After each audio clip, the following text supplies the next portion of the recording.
વલ્લી મટકાના ખૂબ જ ગંભીર કેસો બની રહ્યા છે, પરંતુ ધંધુકાના પોલીસ તંત્ર ઉપર એની કોઈ અસર પડતી નથી.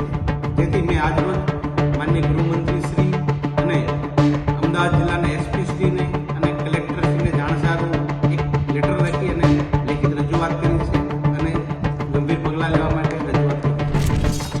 કોઈ પણ ચમરબંધીઓને છોડવામાં નહીં આવે, આ ડાયલોગ તો આખા ગુજરાતમાં ગાજી જ રહ્યો છે. પણ સવાલ એ થાય છે કે જ્યારે કોઈ સામાન્ય માણસ ગુનો કરે છે કે બંધારણની વિરુદ્ધમાં જાય છે તો તરત કહી દેવાય છે કે અસામાજિક તત્વો બેફામ બન્યા છે.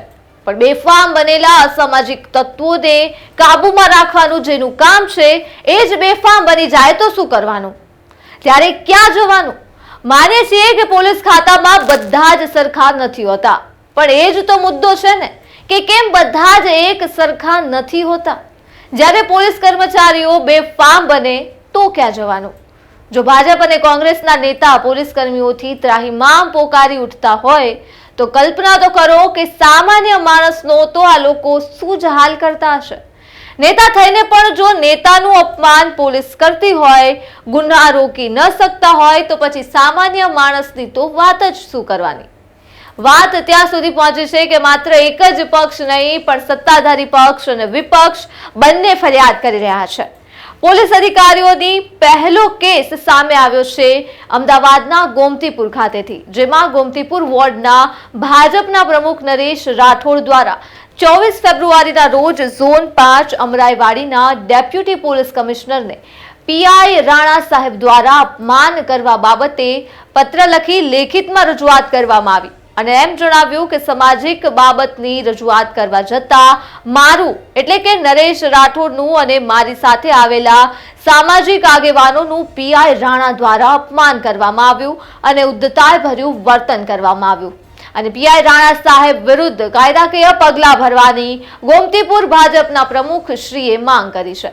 તો માત્ર ભાજપ જ નહીં પરંતુ કોંગ્રેસના નેતા પણ પોલીસ અધિકારીઓના ત્રાસથી બાકાત નથી રહ્યા. ધંધુકાના કોંગ્રેસના પૂર્વ ધારાસભ્ય રાજેશભાઈ ગોહિલ દ્વારા રાજ્યના ગૃહમંત્રી હર્ષ સંઘવી તથા અમદાવાદ ગ્રામ્યના પોલીસ વડા અને જિલ્લા કલેક્ટરને લેખિતમાં રજૂઆત કરવામાં આવી છે કે હાલના પીઆઈ શ્રી ગોજિયાની તાત્કાલિક ધોરણે બદલી કરવામાં આવે, કેમ કે પૂર્વ ધારાસભ્ય રાજેશભાઈનું એમ કહેવું છે કે ધંધુકામાં દિવસે ને દિવસે ગુનાનું પ્રમાણ વધી જ રહ્યું છે, જેના ઉપર અંકુશ મૂકવામાં હાલના પીઆઈ શ્રી ગોજિયા નિષ્ફળ રહ્યા છે.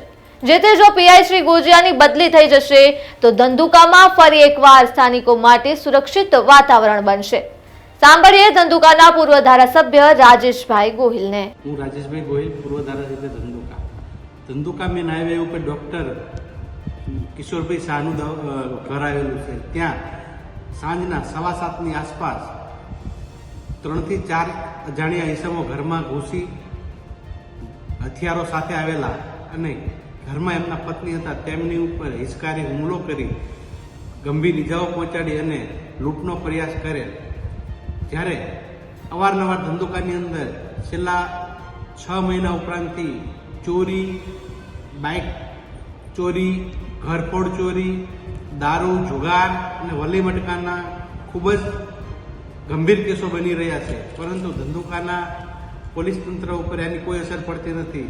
જેથી મેં આજરોજ માનનીય ગૃહમંત્રી શ્રી અને અમદાવાદ જિલ્લાના એસપી શ્રીને અને કલેક્ટર શ્રીને જાણસારું એક લેટર લખી અને લેખિત રજૂઆત કરી છે અને ગંભીર પગલાં લેવા માટે રજૂઆત કરી છે.